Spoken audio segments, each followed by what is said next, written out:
Hello, I am Abhishek Saha, final year MBA student of Shanti Niketan medical college. तो आज मैं इस वीडियो में आपके साथ डिस्कस करूंगा काउंसलिंग को लेकर। तो आपका जो रिज़ल्ट है वो 14 जून को आएगा। ज़्यादा दिन नहीं है आपके पास लगभग 15 से 16 दिन अभी बचे हुए हैं, ठीक है? तो अभी आपको क्या करना है, अगर जैसे मैंने बताया कि आपका मार्क्स अगर अच्छा आ रहा है तो आपको काउंसलिंग में बैठना पड़ेगा, काउंसलिंग करवाना पड़ेगा एंड काउंसलिंग करवा के उसके बाद ही आपको जो है एक कॉलेज मिलेगा, ठीक है? तो ये जो काउंसलिंग का प्रोसेस होता है एक बहुत वास्ट प्रोसेस होता है, ठीक है? इसमें टाइम लगता है क्योंकि पहले राउंड 1 होता है, उसके बाद राउंड 2 होता है, उसके बाद मॉक राउंड होता है, उसके बाद स्टे वैकेंसी राउंड होता है। तो ऐसे जो है तो सीक्वेंशियली एक से एक के बाद एक राउंड होता है, ठीक है? अब देखो आपका जो रिज़ल्ट है, रिज़ल्ट आने के बाद पहले ऑल इंडिया कोटा का काउंसलिंग स्टार्ट होगा एंड देन उसके बाद स्टेट कोटा का काउंसलिंग स्टार्ट होगा। जैसे मैंने आपको बताया है कि अगर आप वेस्ट बंगाल से बिलॉन्ग करते हो, आपका मार्क्स अगर 550 से भी ज़्यादा है तो आई थिंक आपको कॉलेज ज़रूर मिल जाएगा। उससे कम भी है तो हो सकता है कि आपको कॉलेज मिल सकता है। अभी कुछ नहीं बता सकते, अभी जो है कन्फर्मली मतलब कि हाँ, कि इसको मिलेगा, इसको नहीं मिलेगा, क्योंकि जब तक रिज़ल्ट नहीं आ जाता, जब तक कि ऑल इंडिया रैंक नहीं पता चल जाता, तब तक जो है हम लोग कोई भी मतलब कोई भी कन्फर्म बता नहीं सकता कि कितना कट ऑफ जाने वाला है, ठीक है? और स्टेट का कट ऑफ जैसे मैंने बताया था कि ये तो स्टेट मेरिट लिस्ट से ही पता चलता है, क्योंकि स्टेट का परफॉर्मेंस कैसा हुआ है ये यहाँ पर बहुत ही ज़्यादा जो है इम्पोर्टेंट हो जाता है। ऑल इंडिया रैंक आपका मानो जैसे कि लास्ट ईयर या फिर उसके पिछले साल देखो तो लगभग जो है 39,000, 40,000 या फिर 40,000 से थोड़ा ऊपर, मतलब 40,000 के आसपास जो है अगर ऑल इंडिया रैंक आपका आता है तो फिर आई थिंक आपको कॉलेज मिल जाएगा, ओके? मतलब वेस्ट बंगाल में अगर मैं बताऊँ, नहीं भी मिल सकता है। अगर वेस्ट बंगाल के बच्चे का परफॉर्मेंस बहुत ही अच्छा रहा तो फिर 37,000, 36,000 तक भी आ सकता है। और अगर उतना अच्छा नहीं रहा तो 44,000, 45,000 तक भी जा सकता है। ये सारा कुछ डिपेंड करता है स्टेट रैंक के ऊपर। स्टेट मेरिट लिस्ट जब आएगा तो स्टेट मेरिट लिस्ट में हम लोगों को मिल जाएगा कि वेस्ट बंगाल के बच्चों ने कितना अच्छा परफॉर्मेंस किया है।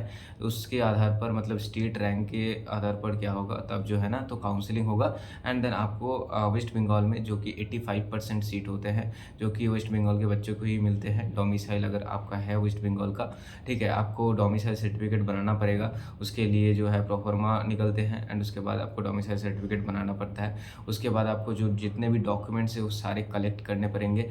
उसके बाद आपको एक बॉन्ड बनाना पड़ता है जो भी कॉलेज में आप जाओ, ठीक है? प्राइवेट कॉलेज में बॉन्ड लगता है लेकिन उसका उतना ज़्यादा इंपॉर्टेंस नहीं रहता। प्राइवेट कॉलेज में आपको बैंक गारंटी देना पड़ता है, आपको पता ही होगा। ज़्यादातर प्राइवेट कॉलेज में बैंक गारंटी लेते हैं वो लोग के। एंड ऐसे जो फ़ीस स्ट्रक्चर है, प्राइवेट कॉलेज का फ़ीस स्ट्रक्चर कितना रहता है, जैसे देखो हर एक प्राइवेट कॉलेज में अलग-अलग फ़ीस स्ट्रक्चर रहता है, ये आपको पता होगा।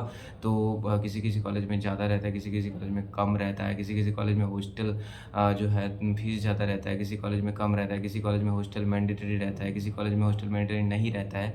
तो ये सारा कुछ मैं आपको बताऊँगा। इसके लिए आपको हमारा जो पेड काउंसलिंग सर्विस है वो लेना पड़ेगा। तो पेड काउंसलिंग सर्विस में मैं स्टार्ट कर रहा हूँ, ठीक है? उसके लिए आपको एक अमाउंट पे करना पड़ेगा। उसके थ्रू मैं क्या करूँगा, आपको अप टू कॉलेज एडमिशन आपको जो है गाइड कर दूँगा।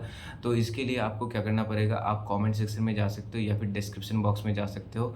वहाँ पर मैं अपना व्हाट्सएप नंबर डाल दूँगा, आप कॉन्टैक्ट भी कर सकते हो उसी नंबर पे, कॉल भी कर सकते हो एंड टेलीग्राम चैनल का लिंक, इंस्टाग्राम लिंक सारा कुछ मैं वहाँ पर डाल दूँगा, ठीक है?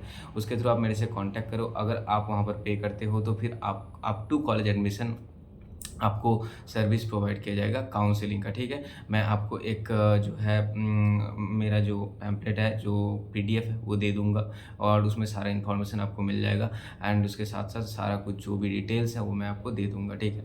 तो बाकी जो भी डिटेल्स है जैसे कि कॉलेज, कौन-सा कॉलेज अच्छा है, कौन-सा कॉलेज मुझे पहले देना चाहिए, चॉइस फिलिंग का जो सीक्वेंस है वो क्या रहेगा, तो ये जो सारा कुछ है ना, सारा कुछ यहाँ पर इम्पोर्टेंट हो जाता है एंड ये अगर आपको अच्छे से पता नहीं होगा तो आप कितने भी अच्छे मार्क्स लाए हो, आपको अच्छा कॉलेज नहीं मिलेगा। हो सकता है कि कुछ ना कुछ मतलब यहाँ पर जो है तो कुछ प्रॉब्लम्स हो जाते हैं, ठीक है? तो ये होना नहीं चाहिए, यही मैं आपको कहना चाहता हूँ, ठीक है? बाकी अगर मैं कहूँ तो उतना इम्पोर्टेंट अभी जो है तो अभी आप वेट करो, रिज़ल्ट का वेट करो।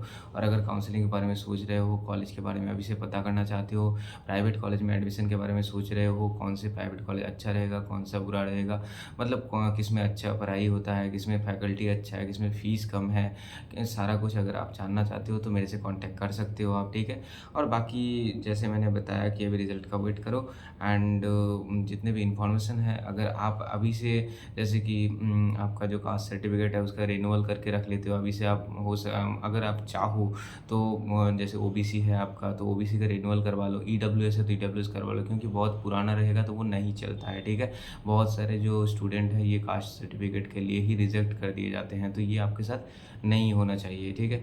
और ईडब्ल्यूएस का कट ऑफ बहुत ही कम जा रहा है, ये तो आपको पता ही होगा। तो और भी सारे बहुत कुछ जो है वो मैं आपके साथ ज़रूर डिस्कस करूँगा, ठीक है। अगले वीडियो में मैं सारा कुछ मैं आपके साथ डिस्कस करूँगा, कौन-कौन से डॉक्यूमेंट लगेंगे एंड कैसे कौन सा डॉक्यूमेंट कब प्रिपेयर करना है, सारा कुछ मैं कहूँगा। तो अगर आपको लगे तो आप मेरे से कॉन्टैक्ट कर सकते हो, मैं आपको सारा कुछ प्रोवाइड करूँगा, ठीक है। तो बाकी मिलते हैं अगले वीडियो में।